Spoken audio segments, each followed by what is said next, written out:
Soviet संघ यानी Russia, वो देश जो कभी महाशक्ति की लाइन में खड़ा था, वो देश जो कभी अमेरिका की नाक में दम करके बैठा था, वो देश जो भारत का भरोसेमंद देश है, वो देश जिसने भारत के खिलाफ पारित प्रस्तावों को कई बार यूएन में वीटो करके रोक दिया। लेकिन साल 1991 में सोवियत संघ टूट गया। सरकार थी मिखाइल गोर्बाचेव की, जो सोवियत संघ के राष्ट्रपति थे। सोवियत संघ के टूटने से एक दिन पहले ही उन्होंने अपना त्याग पत्र दे दिया था। सोवियत संघ के टूटने से इसमें बहुत से नए देश निकले, जैसे Armenia, Azerbaijan, Belarus, Estonia, Georgia, Kazakhstan, Kyrgyzstan, Latvia, Lithuania, Maldives, रूस, तजाकिस्तान, तुर्कमेनिस्तान, यूक्रेन और उज्बेकिस्तान। और इसके साथ साथ सालों चली आ रही शीत युद्ध यानी कि कोल्ड वॉर समाप्त हो गया। शीत युद्ध के बारे में हम कभी और वीडियो में डिटेल में आगे बात करेंगे। शीत युद्ध की समाप्ति के बाद और सोवियत संघ के टुकड़े होने के बाद जन्म हुआ रशिया का, और एंट्री हुई एक ऐसे आदमी की जिसे शुरुआती तौर में लोगों ने काफ़ी हल्के में लिया, व्लादिमीर पुतिन। 28 जून 1991 को वो सेंट पीटर्सबर्ग महापौर कार्यालय की विदेश संबंध समिति के प्रमुख बने, जहां उन्होंने अंतर्राष्ट्रीय संबंधों और विदेशी निवेश को बढ़ावा देने का दायित्व सौंपा गया। फिर साल आया 7 मई 2000 का, जहां व्लादिमीर पुतिन ने पूर्ण रूप से राष्ट्रपति पद का अपना कार्यभार संभाला। पुतिन के कार्यकाल के दौरान रूस को कई बड़ी आर्थिक सफलताएं हासिल हुई। रूस की गिरी हुई अर्थव्यवस्था पटरी पर आ गई। अमेरिका जैसी महाशक्तियों के साथ और यूरोपियन संघ जैसे संगठनों के साथ रिश्तों को मजबूत बनाने में पुतिन काफ़ी हद तक कामयाब रहे।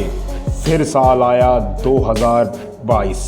किसने सोचा था कि ऐसा कुछ होगा? जी हाँ, 24 फरवरी 2022 को रूस ने दक्षिण पश्चिम में अपने पड़ोसी देश यूक्रेन पर हमला कर दिया। यूक्रेन की राजधानी कीव में रूस ने मिसाइलें दागनी शुरू कर दी। यूक्रेन भी इतनी जल्दी कहाँ घुटने टेकने वाला था। हाल की कुछ खबरों की माने तो रूस कुछ ऐसा करने जा रहा है जो यूक्रेन के लिए सही नहीं है।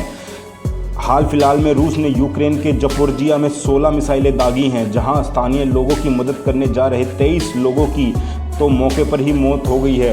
रूस ने जपोर्जिया पर हमले के लिए जिन मिसाइलों का इस्तेमाल किया है वो लॉन्गेज रेंज S-300 मिसाइल है। S-300 ये मिसाइल उस वक्त के सोवियत संघ द्वारा डेवलप की गई मिसाइल है, जो बहुत ही खतरनाक मानी जाती है आज भी। बीते शुक्रवार को रूस ने यूक्रेन के 4 राज्यों को अपने इलाके में शामिल कर लिया। ये राज्य हैं डोनेट्स्क, लुहांस्क, खेरसान और जपोर्जिया।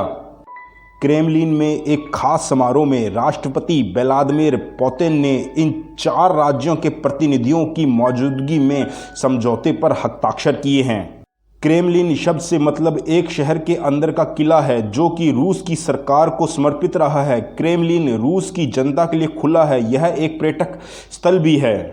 कहा यह भी जा रहा है कि रूस ने इन 4 राज्यों में जनमत संग्रह करा के इन्हें अपना हिस्सा बनाया है। जनमत संग्रह यानी कि इन 4 राज्यों में वोटिंग करा करके अपने क्षेत्र का हिस्सा बनाया है। इन 4 राज्यों में वोटिंग कराई है रूस ने पहले।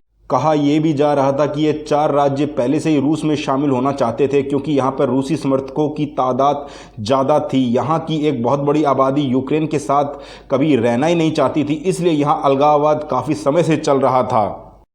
इन 4 राज्यों को अपने क्षेत्र में मिलाने के बाद रूस ये भी दिखाना चाहता है कि ये पूर्ण रूप से रूस का हिस्सा हैं और अब इन इलाकों पर हमला रूस पर हमला माना जाएगा।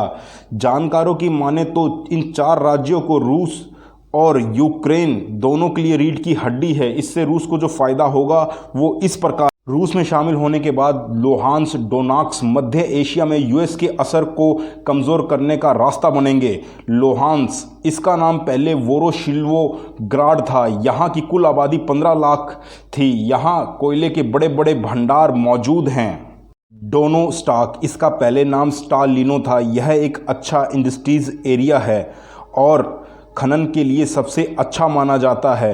कहा जाता है कि इसके चारों तरफ ज्वालामुखी हैं और यहाँ की कुल आबादी 20 लाख के आसपास भी है। स्टील, इस क्षेत्र को स्टील सेट कहा जाता है। क्या आप लोग जानते हो कि डोनेस्टाक और लुहांस में रूस का प्रभाव ज़्यादा क्यों है? सोवियत संघ के समय सेकेंड वर्ल्ड वॉर के बाद रूसी मजदूरों ने यहाँ से पलायन किया। इसके चलते इन दोनों प्रांतों में रहने वालों की संख्या 36 लाख है जो रूसी भाषा बोलते हैं, जो अपने आप को यूक्रेन का नाम मानकर रूस का ही मानते हैं। दूसरा, मॉस्को ने पिछले कई सालों से इन इलाकों में करीब 20% की आबादी को 7.20 लाख से ज़्यादा पासपोर्ट इशू किए हैं। रूस के लिए जपोर्जिया इतना ज़रूरी क्यों है? जपोर्जिया से यूरोप में एनर्जी सप्लाई होती है। रूस का कब्ज़ा होने के बाद यूक्रेन को रेवेन्यू जनरेट करने में मुश्किल होगी और यूक्रेन की अर्थव्यवस्था को धक्का लगेगा। सो अलग जपोर्जिया यूरोप का न्यूक्लियर पावर हब है। यहाँ यूरोप का सबसे बड़ा न्यूक्लियर पावर प्लांट है। रूस का इस हिस्से पर कब्ज़ा होना, इससे रूस दुनिया की सबसे बड़ी न्यूक्लियर पावर बन सकता है। खेरसान, यह ब्लैक सी के पास स्थित एक महत्वपूर्ण बंदरगाह है। रूस ब्लैक सी की बंदरगाहों पर कब्जा करना चाहता है। खेरसान एक बड़ा ही शिप मैन्युफैक्चर है। यहाँ merchant ship, tanker, container ship, ice break, arctic supply ship बनाई जाती है। रूस इससे अपनी समुद्री ताकत बढ़ाना चाहता है ताकि समुद्र में उसके अलावा कोई भी महाशक्ति ना टिक सके। यूक्रेन और पश्चिमी देशों ने रूस के इस कदम पर अपनी नाराज़गी जताई है और कहा है कि ये जनमत संग्रह बंदूक की नोक पर रूस ने कराया है। जानकारी पसंद आई हो तो चैनल को लाइक, शेयर एंड सब्सक्राइब ज़रूर करिएगा और आप किसी और टॉपिक पर वीडियो चाहते हैं तो मुझे कमेंट सेक्शन में कमेंट करके ज़रूर बताइएगा।